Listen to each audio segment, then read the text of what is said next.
నా మీద సీరియస్ అయితే ఉపయోగం ఏముంది మేడం? నేనంతా చూశానులేండి. మీ విజ్జుకి మీరు పట్టుకోగానే ఏవో ఆలోచనలు వస్తున్నాయంట.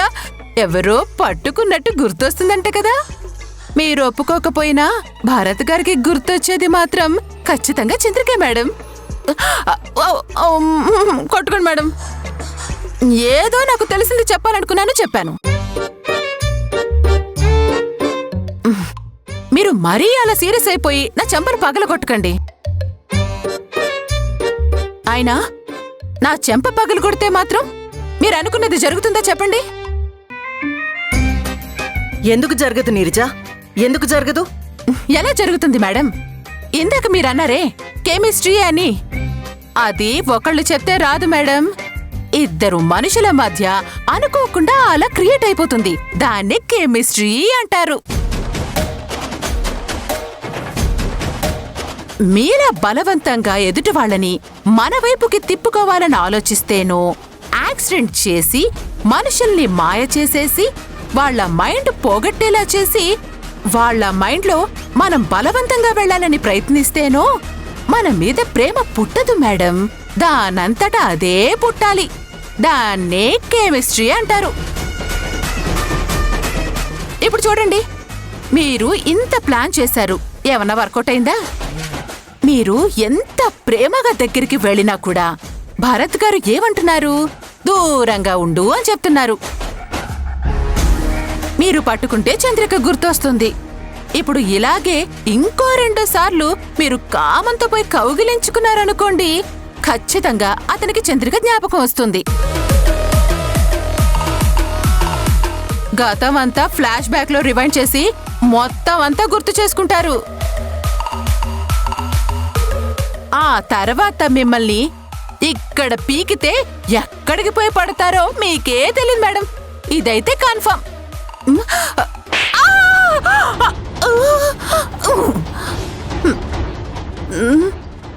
ఏంటే, నన్ను చూస్తే నీ కామెడీగా ఉందా?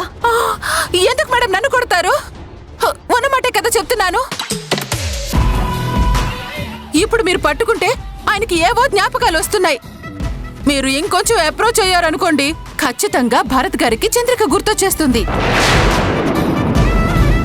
ఆ తర్వాత మీరు చేసిన ప్లాన్ అంతా వేస్ట్. అందుకే కొద్ది రోజులు ఆయనకి దూరంగా ఉండండి. భరత్కి దూరంగా ఉండడానికి కాదే నేను ఇంత ప్లాన్ చేసింది, తనతో కలిసి జీవితం పంచుకోవడానికి. మేడం, దేనికైనా సమయం సందర్భం ఉండాలి. టైం కలిసి రావాలి మేడం. నేను ఒకటైతే చెప్పగలను, మీరు బలవంతంగా తాళి కట్టించుకుని పెళ్లి చేసుకోగలరేమో కానీ కాపురం మాత్రం చేయలేరు. మీకు నిన్నటిదాకా పెళ్లి గండం ఒక్కటే ఉందనుకున్నాను, కానీ ఇప్పుడు అర్థమైంది మేడం, మీకు శోభనం గండం కూడా ఉంది. మీరు కావాలని బలవంతం మీద భరత్ గారితో కలిసిపోవాలని ప్రయత్నం చేశారే అనుకోండి, అసలుకే మోసం వస్తుంది. ఆ తర్వాత మీ ఇష్టం. ఏదో మీ మంచి కోరేదాన్ని కాబట్టి చెప్తున్నాను, ఆలోచించుకోండి.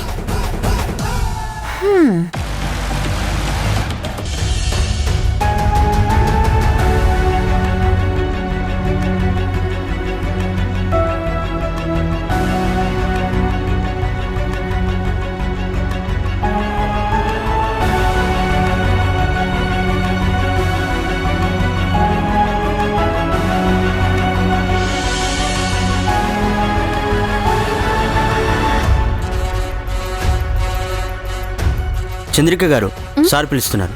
ఓకే.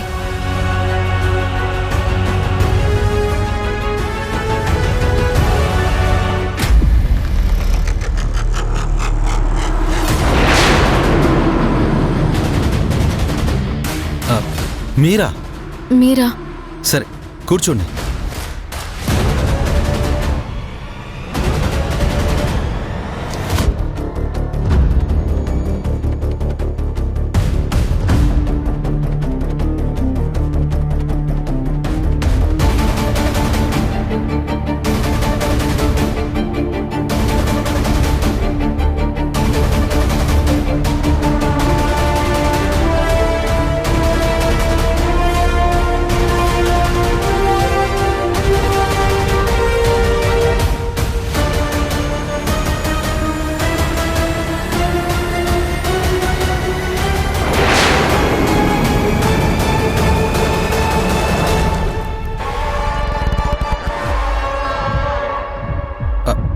Excuse me.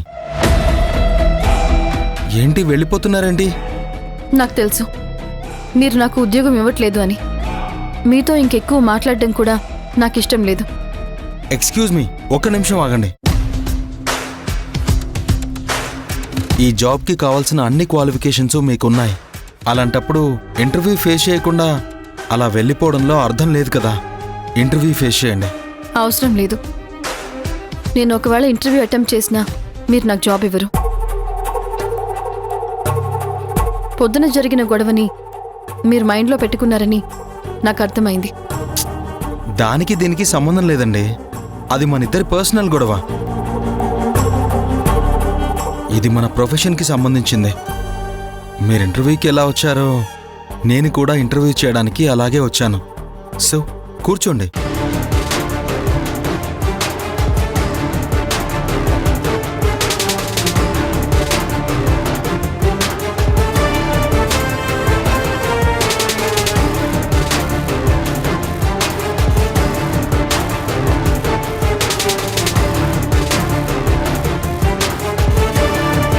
ఓకే చంద్రిక్ గారు, యూర్ అపాయింటెడ్. సారీ, నాకు ఈ ఉద్యోగం వద్దు. అరే ఆగండి, ఎందుకలా వెళ్ళిపోతున్నారు? మీరు సెలెక్ట్ అయ్యారని చెప్తున్నాను కదా, ఎందుకలా వెళ్తున్నారు? మీరిప్పుడు నాకు జాబ్ ఇచ్చేది కేవలం మీరు నాకంటే గొప్ప అని నిరూపించుకోవడానికి మాత్రమే అని నాకు తెలుసు. ఒకరి దయా దాక్షిణ్యాల మీద, ఒకరు పడేసే భిక్ష మీద జాబ్ చేయాల్సిన అవసరం నాకు లేదు. చంద్రిక గారు, ఒక్కసారి ఆగండి ప్లీజ్. చూడండి, ఈ ఆఫీస్లో ఈ జాబ్కి మీలాంటి యాటిట్యూడ్ ఉన్న వాళ్ళే అవసరం. ఎందుకంటే మీలాగా ముక్కుసూటిగా మాట్లాడే వాళ్ళుంటేనే ఈ జాబ్ పొజిషన్కి కూడా ఒక డిగ్నిటీ ఉంటుంది. యాక్చువల్గా చెప్పాలంటే మీరు ఇంటర్వ్యూకి వచ్చినప్పుడే మీరు సెలెక్ట్ అయ్యారు. ఎందుకంటే నేను కరెక్ట్గా ఇలాంటి యాటిట్యూడ్ ఉన్న క్యాండిడేట్ కోసమే వెతుకుతున్నాను. మీరు అనుకున్న సాధించడం కోసం అవసరమైతే ఎదుటి వాళ్ళ అహంకారం మీద కూడా దెబ్బ కొట్టాలని చూడండి.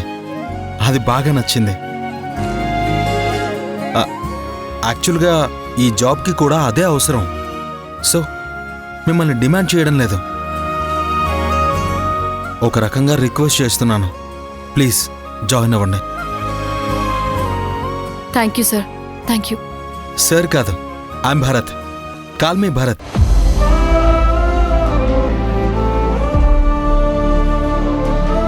ఏమన్నారు? భరత్, ఐఎమ్ భరత్ చంద్ర. ఏ నా పేరు నచ్చలేదా? అయ్యయ్యో, అదేం లేదు. యాక్చువల్గా నాకు ఆ పేరంటే చాలా ఇష్టం.